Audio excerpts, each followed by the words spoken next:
धनंजय मुंडेंबाबत 2 दिवसात अंतिम निर्णयाची शक्यता। संतोष देशमुख हत्या प्रकरणात आरोपपत्रातील कराडच्या उल्लेखामुळे धनंजय मुंडे अडचणीत, मुख्यमंत्र्यांच्या भूमिकेकडे लक्ष।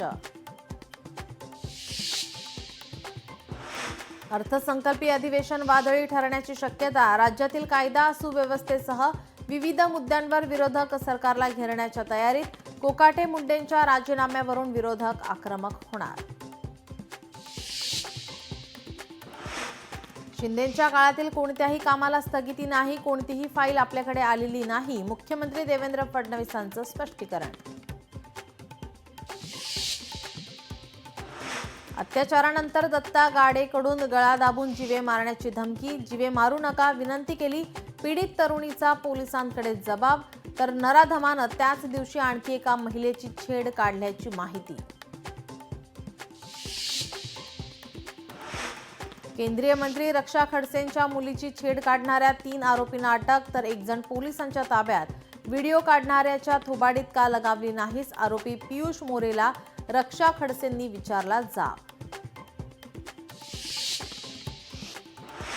संतोष देशमुख हत्या प्रकरणातील मुख्य आरोपी वाल्मिक कराडला ठेवलेल्या जेलमधील सीसीटीव्ही बंद। बीड जेलच्या बरॅक नंबर 6, 7 आणि 9 मधील सीसीटीव्ही बंद। कराडला व्हीआयपी ट्रीटमेंट, देशमुख कुटुंबाचा आरोप।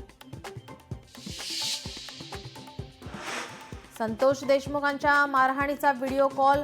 मोकारपंथी व्हॉट्सअप ग्रुपवरून आरोपींच्या राक्षसी कृत्याचा आरोपपत्रात खुलासा।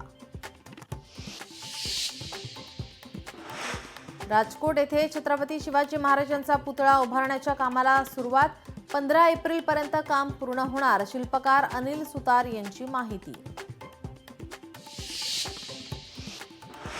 पुण्यात सर्वाधिक अपघाती मृत्यू, तर मुंबईत सर्वात अपघात। 12 वर्षात 1,22,000 बळी।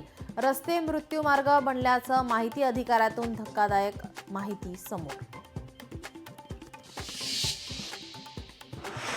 मुंबई, ठाणे आणि पुण्यात आता पार्किंगही भाडेतत्वावर, लवकर धोरण तयार करण्याचे मुख्यमंत्री देवेंद्र फडणवीसांचे निर्देश।